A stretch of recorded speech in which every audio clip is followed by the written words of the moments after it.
Hello again, podcast legends. Here we go for episode 11. A lovely little chat with an old colleague of mine, good friend, Mark Goodwin. He, as you wouldn't tell from looking at him, has a serious back injury that he sustained a few years ago in a time I knew him. It changed how he had to train literally overnight. You know, he was someone who was in the military, super duper fit, and he's had to really transform how he trains to continue those fitness levels. And let me tell you, he is fit. He is inspirational to me and hopefully to you today. We just have a chat about how he manages his back pain, some tips that he can share with you as someone who's helping others get through their back pain, and then hopefully leaving you with some form of valuable information. You can go away today if you are suffering with back pain or just interested in the field itself. I hope it's helpful. As always, keep those reviews coming. Really do appreciate it. It's getting us up the podcast ladder, and I'm hoping to reach more and more people as we continue. So thanks again. I hope this one helps.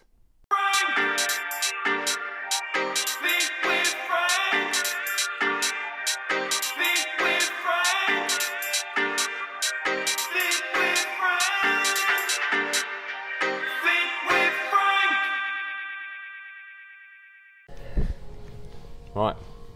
Yes. You begin. Can you show that to the camera? Are we on? Yeah, well, we're recording, yeah. I'm a little bit excited. This is my first podcast. Show this that. is my little pony teacup. Yeah, it's the gym's favourite teacup. And it's my favourite teacup. So I'm on it? No, it's just my favourite. If you were here, I would be drinking this if you're here or not, Frank. I'm honoured that you are here. Oh, thanks, Frank. Or I'm here, I should say. You've invited me into your home. I have. I've missed you. It's been a while since we've trained together, seen each other. So, yeah, I thought I'd show you my new gaff. Mate. I still stalk you on the computer. I know. Right, go on. Anyway, then. we're here for Get a reason today, and I've not got much time, so we're going to crack straight on. You, Mark Goodwin, tell us firstly who you are. Okay. Can you sum yourself up?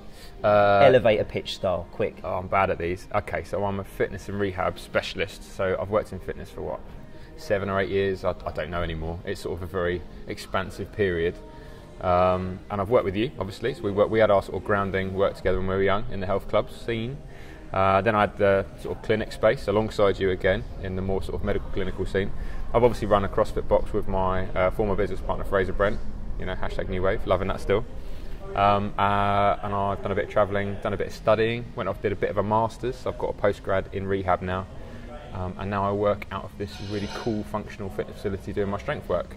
But a lot of the stuff I do on my own, the personal work, is fitness rehab and really trying to rebuild people and trying to take up that gap between physio and fitness. So I think there's a bit of a gap, and I think a lot of people are realising that, whether it's NHS, whether it's the fitness scene, the health club scene, there's this kind of space where people are really injured and they go national health or they go to a physio and they lay on a table and someone pokes them, tells them they're injured, and they go, yep. Or there's this kind of like, you are going to do CrossFit or you're going to do some crazy extreme exercise, and it's throwing 100 kilos above your head and taking your shirt off and high-fiving with a big chalk cloud. And I think there's this big gap in the middle that you're aware of and I'm aware of, where they're normal people and they want to be fit, they want to be strong, but stuff kind of happens, like niggles happen along the way. And what I don't really do weight management very much. It's something I'm not great at, to be honest. I try my best, but I think it's a psychological process. But I think with the injury management, it's a psychological process, but you can really control. You can control the variables. You can, outside factors. You can manage. Well, that's why we're here, man. Yeah. That is why we're here, because you've got a story. I know, or I can see from afar why you've ended up where you are because of what you've been through and what you do now. I want you to share your story of your training. And how when I see you in a gym, or when I saw you first time in the gym and I see you throwing those big weights around, chest pumping your mates and doing deadlifts, I see a physical Adonis, if that's the right word, military background. It's not, but yeah, I'll take it. If I saw it, I can't be like him, but your backstory is interesting. Your backstory, literally. I enjoyed that. That's the title of my new book, right there. My backstory. Okay, so obviously I did a lot of stuff at Loughborough Uni, and I was a Loughborough Uni graduate, and I was in the reserves in the military for a while, and between the army and a bit of Royal Marine Reserve training, and that was my journey was going to be to go down that road. And I started getting injured, or even then, maybe 23, 24, you tear a ligament in your ankle and you have to take training a bit, and then your knee ligament, medial collateral goes, something starts playing up, and you have to fix it, and you think this isn't okay because I'm pretty tough. And I was training at David Lloyd with you, and like you say, I was throwing the big weights around and really loving it. And then I was deadlifting one of our friends, Alex Crockford, one day, and we were having a little CrossFit workout, and I was doing deadlifts for time, real fast ones, because I felt bulletproof. And I just had this little bow, and my back went. And it was the first time, and I remember it because it was distinctly terrifying and painful. And I had this moment where I thought, oh my God, I've really hurt myself. And Alex had to put me in the car, and he had to put me in the car and literally fold me into the back seats because I couldn't move. I was like, oh my God, this is terrifying, because I felt like, you know, I'm a fighter, I'm a lifter, I'm a soldier, all those kind of mindsets. Suddenly I'm a cripple, can't move my legs. This is horrifying. Went back to the flat we were in, me, John and Alex, our friend again, and I got in bed and I thought, okay, I went to sleep, woke up, could barely move my legs. And the next morning John had to help me get to the toilet, and I remember thinking, oh God, this is mega bad. Like, and you get the fear, you get this sense of dread. And I've worked with a lot of clients since who get the dread, and I'll come back to it later. But anyway, so a few days passed. Eventually I could start to hobble, start to move around again, and then, you know, you lean forward and you get this sense of like terror. Oh my God, it's going to go, and you have to, oh God. And then I saw a couple of physios, and Dave Barton was really good, really helped. He's very confident of what he does, and he knew what to do. And he released off certain muscle groups, and I got movement back, and I slowly but surely started to move again. And then I thought, okay, and you build back up, and that's called sort of like the injury cycle, the pain injury cycle. You get injured, you get pain, you recover, you get confident, you get cocky, you train too hard, you get injured, and you go back in that cycle. And every time you do it, you know, the cycle gets sort of like where before you were really confident, and then the injury's really bad, and then you're less confident, injury's less bad, and you start to spiral down into become almost normal and then almost subnormal. And it's this really difficult process. So that was the first time. And then I ran a marathon. So did you know? Sorry. Do you know the ins and outs of what happened? Like what? The diagnosis of what happened to my back. So I won't, like, you've told me specifically not to bore people with science, which is lucky because I don't know much science. I know a lot, but I don't know much. Just keep it at my level. You know my level. All right, I'll keep it at your level. So. In your spinal column, you've got discs, and you can have a myriad of different injuries that can occur in the back, right? Whether it's the neck, the middle back, the lower back, the hips, the pelvis, different areas, and the nervous system that's obviously quite close to the spinal, to the spine. So, what I've had some disc issues where my L4, L5, and my L5S1, so the two bottom discs are kind of squashed, dehydrated, and they push out through little holes in the spine. Sometimes they just touch the nerves, and then they just shut you down. Like, it's like someone goes red button, boof, and you can get sciatic pain, you get nerve pain down the back of the legs, front of the legs, that kind of thing. And you've got to be careful. But a lot of people have back problems. 70% of people, science says, get some sort of level of pain. So that day you had the deadlift incident. Yeah, but the thing is, it might not be. Were you aware of this stuff? No, not at that. At that point, I was a regular personal trainer. I didn't have much in-depth knowledge of spinal mechanics. I just knew, and to be honest, I would say before I started my CrossFit journey as well, I didn't really have that much understanding of lifting mechanics. And I think that we're in a different generation now, believe it or not. Like we're a few years down the road. YouTube is a bigger thing. I feel like I'm not that old, but people are more aware. People are aware they need to be coached in lifting. Back then, you know, only a few people would really deadlift heavy. Now it's really normal. So the understanding of lifting mechanics has improved, and my lifting mechanics became really good because of my injury. I had to learn to rebuild my deadlift because I had to use the right muscle groups in the right order under the right load. Sorry, mate. That's good. Just checking. That's a good enough. I like that. You summed it up nicely. Okay, so basic disc issues problems, you weren't aware of. You did something in the gym. Yeah. All went Pete Tong. You've been through this psychological kind of mess, as it were. You're like, what's happened? Got yourself back to a level of fitness which you said was below what you'd want to be, but you were able to readjust your training. Yeah. And I see you now in this beautiful gym. Yeah, still doing crazy exercises. So what I think is important to say as as well. well. Changed. I think it would do everyone a disservice for me not to say that lifting weights is not bad for your back inherently, right? Actually, lifting weights is good for your back if you lift well and you lift the right load and you have enough recovery, and there are other factors in play than just merely lifting the weights. And arguably not moving and not training and not lifting is not going to strengthen that area of the body. Then it's going to be injured through normal movement, normal activity. You pick up your shopping, oh, my back's gone. That's that's the other side of the coin. So, and what most people, you would argue, don't yeah. because of the back pain. Let's go back to that day you had the deadlift and you were in pain. You chose, because you're in the industry, to go and find the help and actually get better. Yeah. Most people use or find at that time through back injury, they then either stop fully, or as we know, you should move, right? So you should seek help. I think the personality of the person that becomes injured is huge, and I think I'll use a little bit of science, is that you get an internal and external locus of control. So having an internal locus, you believe you're responsible for the world around you, and an external locus, you believe the world affects you. So I always use the metaphor of, if you cross the road and get hit by a car, whose fault was it? Is it yours for not looking, or the driver for going too fast? And there are always other factors in play, but how you place responsibility on the things around you is a personality thing. I have a very strong internal locus. I tend to believe that I can control my own destiny to a certain extent, and some people believe that the world affects them. So with people, if you believe that the world affects you, you look for people to help you. When you believe that you affect the world, you go out and you try and find those solutions. So I've explained it badly, but I hope that in my head it makes sense. So you made a decision and almost blamed yourself for what happened. Yes, yeah, exactly. And then I am then responsible to fix this. I need to understand my body, and I need to fix this. And everything I do on a daily basis, how I sleep, how I walk, how I have sex, is all affected by that. And that have what, sorry? Because I'm married now. You'll have to spell it out for me. Science again. I'm not saying it again. Can you say, again in my terms, layman terms, summarise how you manage your back? Because it's interesting. You do lots of different exercises. Yeah, okay. Lots of varieties. So but for someone who maybe isn't as experienced in a gym, yeah. So can maybe you some bullet summarise the points, kind of things that you do? I like to move as normally as possible. So I like to relax the central nervous system. When I'm moving, I like to stand and relax and make sure I've got a nice bit of mobility throughout the body. Not excess range. In yoga, not too much. In yoga, they love loads of range. More range, the better. Like lifting, they want more strength.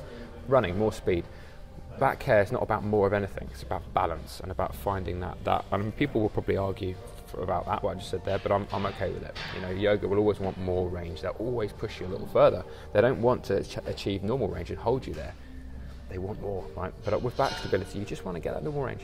So when you've got that, you then want to stabilize it. You want to take the body, put it into plank positions, stabilize the front, put it on a bridge, stabilize the back, put it on a side bridge, stabilize the lateral aspects, and then you want to lay on your back and do things like dead bugs, and on your front do things like bird dogs, where you're making the spine and the muscles that almost shoelace through the spine.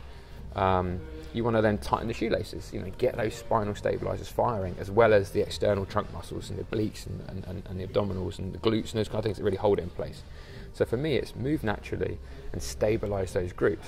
And then when I train, right, let's say I'm doing, I don't really do like bodybuilder style routines. I tend to mix up my training a bit more, a little bit. It's what I like to do, right? It's my personal systems. So let's say I'm focusing a day where I'm doing overhead work. I want to make sure my trunk can stabilise overhead. I want to make sure I've got good range through the shoulders and my spine is prepared for load. And if I haven't got full range through the shoulders, then the spine's going to extend, and I'm going to load the discs more than they need to. And then I want to watch my weight, as in the weight above my head. And I want to make sure that I'm not doing too much. So that's my tips. Okay. Stabilise it, and then think appropriately about your warm up for what you're about to do. And then you can do pretty much anything you want, but you just have to scale it to you as a person. Let's take the mother at home, back issues, avoiding the gym through fear. Where can she start? Where can we convince her? Get a good diagnosis, get a good injury plan. If you need soft tissue or any sort of electrotherapy or hydrotherapy, get it, and then you need to get moving. Most exercise, most injuries that are normal in nature, sports related or general wear and tear sort of injuries, are treated through exercise. That's the general rule of thumb. You know, be conservative, but also be optimistic. You have to try. You have to try. You know, someone's had a knee replacement, they've got to start walking again. You've got to bend the knee. You know, if they've had a back issue, they've got to lean forward. At some point, you have to make those decisions. When those moments are, needs to be critically analysed. You have to be able to critically and clinically justify why you believe that person's ready. But they will have to be at some point ready to regain normality. And so you need a therapist, you need a trainer, you need a rehabber who is competent, confident, skilled, conservative, and yeah, that takes a bit of experience. I can't get it all from Instagram and YouTube, is that what you're telling me? Oh well, Yeah, no. No. My world, as you call it. It's interesting, but yeah, you don't No, want to but just... this is the danger. This is the danger. Even from a fitness and rehab perspective, there are people that say they know the answer, and the ultimate truth is no one has the answer. You said it earlier when I asked you to give me one. You said I can't. It's different for everybody. Yeah. And that's the reality. It's not a sexy answer. It's the truth. All we can say for someone with back pain or fear is go and seek some professional help. So, when you see these experts on Instagram, these experts on social media, some of them are. Some of them are great. Some of them aren't. And you will get these mad cowboys that come up with these theories that work, but they're not repeatable over a scientific broad spectrum. And you get these really conservative physios that you get quite a slow process and progress, but they will work. And so it's a fascinating area. Honestly, it really is. Because the private sector and the public sector and the medical industry and the fitness industry, there's this real tapestry of professionals, and what works for one person won't work for another. You chiropractors, osteopaths, physiotherapists, rehabilitators, personal trainers, there's a wide variety. And I can totally appreciate why people would get lost and confused. And I've had many conversations of what is a chiropractor? What is a physiotherapist? What is an osteopath? Sometimes I struggle, because there are different schools of thought in each of those branches. Yeah, it's a hard area. It is a hard area. You've got to use your intuition sometimes. Environment was a key word I took from something you said earlier. Cool. Because it may be the chiro can help you, it may be the osteo can help you. Yeah. If that environment isn't particularly good for you, it's not the right answer. Yeah. So I'm going to leave it, because you've got a client coming in now, haven't you? I do, but I was enjoying talking to you. We are live. I think I heard him warming up actually, but through the headphones, the cool headphones. I hope some of that's been useful, because I love spending time with you, Frank. It's nice to have some productive time, and hopefully some of what I've said can be, because I have had these conversations one-on-one with people for years and years, and it's nice to be able to have a conversation with you and have that potentially help, even if it helps one or two other people. I guess final thoughts is that if you are injured, because that's what I want to talk about, if you are injured, positivity is key. Stay positive, try and move, seek help where you need to, but just positivity, just you will get better. Everything can be better, and if it can't, accept where you're at, find different activities and enjoy them. Enjoy what you can do and do it. And if something gets taken away from you, if you love tennis and you get a bad elbow, learn to love football. Just adapt and stay positive and do the best you can. Well, I'm enjoying this podcast, mate. Thanks. Appreciate it. Thanks, cheers, mate, for having me down here. All right, big man. I'm lucky there's not enough time to get put through a session with you. Yeah, thanks for having me. We'll do that another day. All right. How Mark trains. Thanks, Frankie. I'll put all your links in the notes and stuff. But yeah, definitely, you're a contactable guy. Yeah. He even likes some little ponies, so he's soft at heart, really. My little pony. Everyone's little pony. Anyone get in touch if they want some help or just some conversations, not even about work, just want a quick conversation about something, and I'm more than happy to help and encourage people to get moving. Top man. Thanks, mate. Thanks, mate. Appreciate it.